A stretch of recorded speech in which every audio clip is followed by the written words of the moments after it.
আসসালামু আলাইকুম everyone, welcome back to my channel simple cooking recipe. Simple cooking রেসিপিতে আরও একটি নতুন রেসিপি দেখার জন্য সবাইকে স্বাগত জানাচ্ছি। দুধ পুলি পিঠা খেতে আমরা সবাই কম বেশি পছন্দ করি এবং বানিয়ে নেওয়াটাও খুব সহজ। তবে অনেকের ক্ষেত্রে ঠান্ডা হয়ে গেলে পিঠাটা শক্ত হয়ে যায়। আমার আজকের ভিডিওতে আমি চেষ্টা করেছি যে কারণে পিঠাটা শক্ত হয়ে যায় সব কিছু উল্লেখ করার। তো কথা না বাড়িয়ে চলুন মূল রেসিপিতে। এখানে একটি মেজারমেন্ট কাপের 4 ভাগের 3 ভাগ নারকেল নিয়েছি।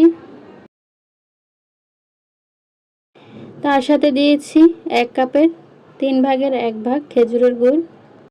এখন গুড়টাকে নারকেলের সাথে খুব ভালোভাবে মিশিয়ে নেব। চুলার আঁচটা কমিয়ে দিয়ে একটু নেড়েচেড়ে দিতে হবে। আর এইভাবে নেড়েচেড়ে দেওয়ার পর গুড় আর নারকেল যখন শুকিয়ে আসবে এই পর্যায়ে দিয়ে দিলাম 1 কাপের 4 ভাগের 1 ভাগ গুঁড়া দুধ দিয়েছি। এটা নেড়েচেড়ে দিয়ে একটা আঠালো পুর তৈরি করে নেব। সাথে 1 চিমটি লবণ দিয়ে দিয়েছি। আঠালো একটা পুর তৈরি হয়ে গেছে, দেখতেই পাচ্ছেন। এখন একটি পাত্রে মেজারমেন্ট কাপের 1 কাপ পানি নিয়েছি। তার মধ্যে দিয়েছি হাফ চামচ লবণ,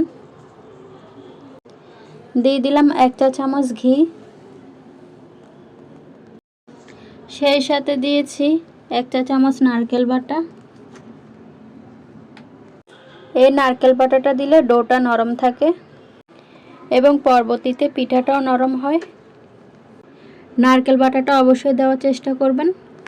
আর এটা নেড়েচেড়ে গলিয়ে নিয়ে ফুটে ওঠা পর্যন্ত অপেক্ষা করেছি। ফুটে ওঠার সাথে সাথে মেজারমেন্ট কাপের 1 কাপ আতপ চালের গুঁড়া দিয়ে দিলাম। এইবার খুব ভালোভাবে নেড়েচেড়ে দিয়ে মিশিয়ে নিচ্ছি যাতে করে দলা পেকে না যায় বা শুকনা গুঁড়ি না থাকে। তাতে করে কিন্তু পিঠাটা ফেটে যাওয়ার সম্ভাবনা থাকে। একদম নরম ডো একটা তৈরি করে নিয়েছি। যখন একটু ঠান্ডা হয়ে গিয়েছে হাত দিয়ে খুব ভালোভাবে মেখে নিয়েছি। ডোটা কিন্তু একদম পারফেক্ট হয়েছে।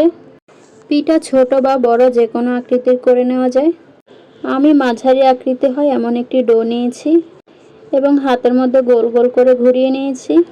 আর গোল করার সময় যদি ফেটে যায় তাহলে পিঠাটাকে মনে করবেন আরও ভালোভাবে মাখাতে হবে। এই যে আমি গোল করে বাটির আকৃতির মতো করে নিয়েছিলাম। এই পর্যায়ে আগের যে পুরটা বানিয়ে রেখেছিলাম পুরটা ভেতরে দিয়ে মুখটাকে চারপাশ থেকে বন্ধ করে দিচ্ছি। মুখটা কিন্তু খুব ভালোভাবে বন্ধ করতে হবে, তা না হলে রান্নার সময় যখন ফুলে উঠবে তখন এটা খুলে যেতে পারে। দেখতেই পাচ্ছেন আমি খুব সুন্দর করে চেপে চেপে বন্ধ করতেছি। এই পর্যায়ে এসে এই পাশে অনেকে সুন্দর করে ডিজাইন করেন, ওটা যদি অনেকে না পারেন সেই ক্ষেত্রে এইভাবে করে নিতে পারেন। পুরটাকে ভেতরে দিয়ে হাত দিয়ে ঘুরিয়ে নিলে একদম মুখটা লক হয়ে যাবে। তো এটা আর খুলে যাওয়ার ভয় নেই। এভাবে করে আমি সবগুলো পিঠা তৈরি করে নিতেছি। পুরগুলো ভেতরে দিয়ে মুখটা বন্ধ করে দিচ্ছি। দেখতেই পাচ্ছেন আমি কিভাবে করতেছি।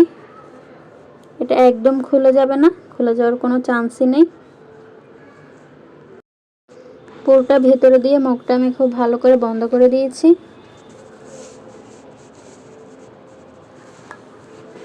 তো এইভাবে করে সবগুলো আমি তৈরি করে নিয়েছি। দেখতেই পাচ্ছেন মাশাআল্লাহ।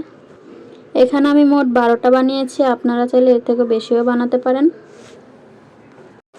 এই পর্যায়ে পিঠাগুলো সেদ্ধর জন্য আমি একটা ছড়ানো কড়াই নিয়েছি যাতে করে পিঠাগুলো ভেঙে না যায় এবং তার মধ্যে মেজারমেন্ট কাপের 4 কাপ তরল দুধ দিয়ে দিলাম। দুধটা কিন্তু আগে জাল করা ছিল না। সেই সাথে দিয়ে দিচ্ছি 1 চা চামচ চিনি। এরপর দুধটা ফুটে না ওঠা পর্যন্ত অপেক্ষা করছি। যখনই বলক এসে পড়েছে ঠিক তখনই পিঠাগুলো একে একে দিয়ে দিতেছি। এখানে দুধটা ঘন করার প্রয়োজন নেই, যত বেশি ঘন হয়ে যাবে পিঠাটা কিন্তু তত শক্ত হয়ে যাবে। দুধটা পাতলা অবস্থায় দিয়ে নেওয়াটাই সব থেকে ভালো। এইভাবে পিঠাগুলোকে 10 থেকে 12 মিনিট মাঝারি আঁচে রান্না করে নেব।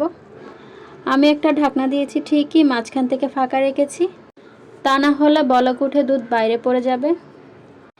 মাঝে মাঝে পিঠাগুলোকে একবার করে নাড়িয়ে দিতে হবে, তা না হলে নিচে ধরে যাবে। আর 5 মিনিটের মাথায় দেখবেন পিঠাগুলো ভেসে উঠেছে। এটা কিন্তু হয়ে যাওয়ার লক্ষণ নয়, হালকা হয়ে গেলে পিঠা ভেসে ওঠে ঠিকই। ওই সময় যদি পিঠা নামিয়ে ফেলেন তাহলে পিঠা ভিতরে কিন্তু কাঁচা থাকবে, পরবর্তীতে ঠান্ডা হয়ে গেলে ওইটাই কিন্তু শক্ত থাকবে। 10 মিনিট তো রান্না করতে হবে। পিঠার সাইজ যদি আরেকটু বড় হয় তাহলে আরেকটু সময় লাগতে পারে। আর এখান থেকে কিছুটা গরম দুধ আমি তুলে নিচ্ছি। এই গরম দুধের মধ্যে 1 চামচ গুড় দিয়েছি। গুড় দিয়ে খুব ভালোভাবে নেড়েচেড়ে মিশিয়ে নেব। এইভাবে নেড়েচেড়ে মিশিয়ে নিয়ে পিঠার মধ্যে দিয়ে দিতেছি। পিঠার মধ্যে দিয়ে দেওয়ার সাথে সাথে চুলাটা বন্ধ করে দেব, তা না হলে দুধটা ফেটে যাওয়ার ভয় আছে। আপনারা যারা খেজুরের গুড় ভালোটা ম্যানেজ করতে পারেন না তারা চাইলে চিনি দিয়েও পিঠাটা তৈরি করতে পারেন। আপনারা চাইলে এখানে আরও বেশি গুড় দিতে পারেন। তবে আমার কাছে মনে হয়েছে যে পরিমাণে দিয়েছি মিষ্টিটা একদম পারফেক্ট হয়েছে। আর এই যে দেখছেন দুধটা একটু পাতলা আছে, এই অবস্থায় নামিয়ে নিয়েছি। 2-3 ঘন্টা রেখে দিলে আর একটু সেট হয়ে যাবে। আমি কিন্তু পুরো 3 ঘন্টা পর বাটিতে তুলে নিচ্ছি। বেশ ঘন হয়েছে আর সবগুলো পিঠা কিন্তু একদম পারফেক্ট হয়েছে। নাড়ানোর সময় খুব সাবধানে নাড়াতে হবে, এতে করে কিন্তু একটাও ভাঙার ভয় থাকবে না। আর পিঠাগুলো কতটা নরম হয়েছে সেটাই আপনাদের একটু দেখিয়ে দিই চলুন। আমার আজকের রেসিপি যদি আপনাদের ভালো লেগে থাকে একটি লাইক দিয়ে চ্যানেলটাকে সাবস্ক্রাইব করে আমার সাথেই থেকে যেতে পারেন। এইরকম আরও নিত্য নতুন সহজ রেসিপি পেতে আমার চ্যানেলের সাথে জুড়েই থাকুন। দেখা হচ্ছে পরবর্তী কোনো রেসিপিতে। এই পর্যন্ত সবাই ভালো থাকুন, সুস্থ থাকুন। আল্লাহ হাফেজ।